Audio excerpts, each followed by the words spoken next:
नमस्कार सर्वांचं BTS education चॅनलमध्ये सहर्ष स्वागत आहे. आयुष्य वेचले स्त्रियांच्या शिक्षणासाठी, झटत राहिल्या समाजाच्या सेवेसाठी. ज्ञानाचा प्रकाश पसरवणाऱ्या तुम्ही ज्ञानज्योती, वंदन करतो मनोभावे तुम्हाला कोटी कोटी. आज 3 जानेवारी हा एका क्रांतीज्योतीचा जन्मदिवस आहे.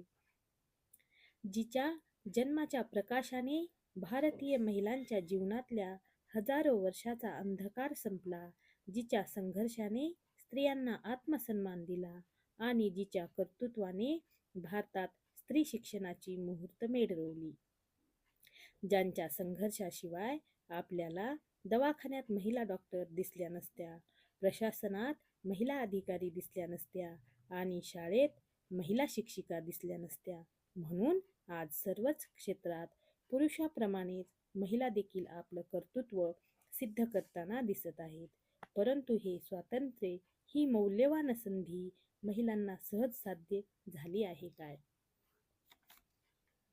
संपूर्ण जीवन समाजासाठी अविरतपणे कार्य करत राहणं म्हणजे काय, याचा वस्तुपाठ म्हणजे क्रांतीज्योती सावित्रीबाई फुले यांचं जीवन आहे. भारताच्या या महान लेकीचा 3 जानेवारी हा जन्मदिवस. भारतातील पहिल्या महिला शिक्षिका आणि महिला हक्क आणि शिक्षणाच्या पुरस्कर्त्या सावित्रीबाई फुले यांचे सुरुवातीचे जीवन संकटांनी भरलेले होते. सावित्रीबाई फुले यांचा जन्म 3 जानेवारी 1831 साली झाला. त्यांचे जन्मस्थान नायगाव हे महाराष्ट्रातील सातारा जिल्ह्यात आहे.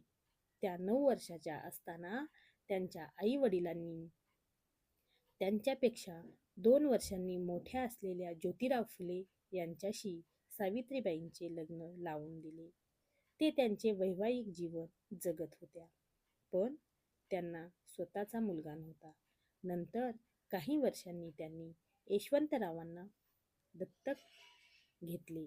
सावित्रीबाई फुले यांच्या कारकिर्दीबद्दल सांगायचे तर लग्न आणि मूल दत्तक घेतल्यानंतर काही वर्षांनी महात्मा ज्योतिराव फुलेंनी 1848 साली मुलींसाठी शाळा सुरू केल्या. सावित्रीबाई एक भाग्यवान महिला होत्या. त्यांनी महात्मा फुले यांच्याशी लग्न केले कारण ते स्त्रियांच्या अन्यायतेच्या विरोधात होते. महात्मा फुले यांनी आपल्या पत्नीला लिहायला वाचायला शिकवले.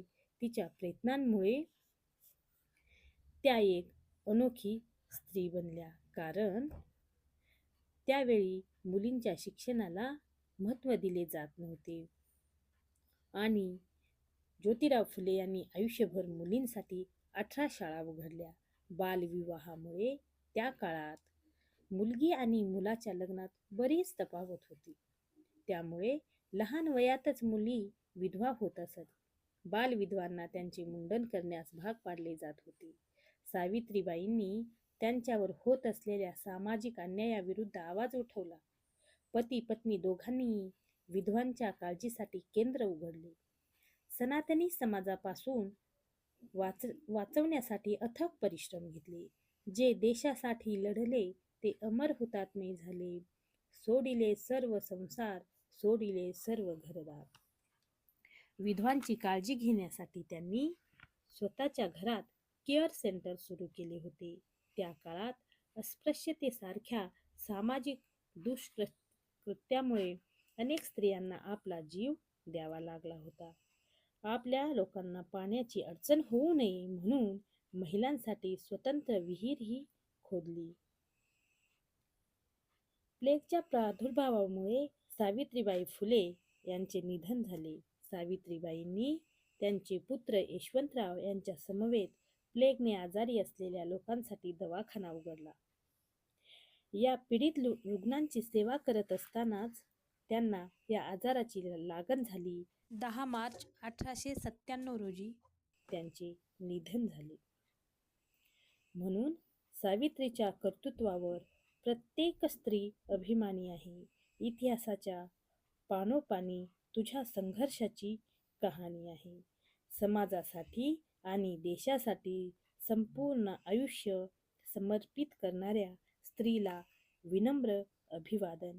शिक्षित होऊन समाजाप्रती आपले कर्तव्य बजावणं हीच सावित्रीबाई यांच्या स्मृतींना विनम्र आदरांजली ठरेल असे मला वाटते.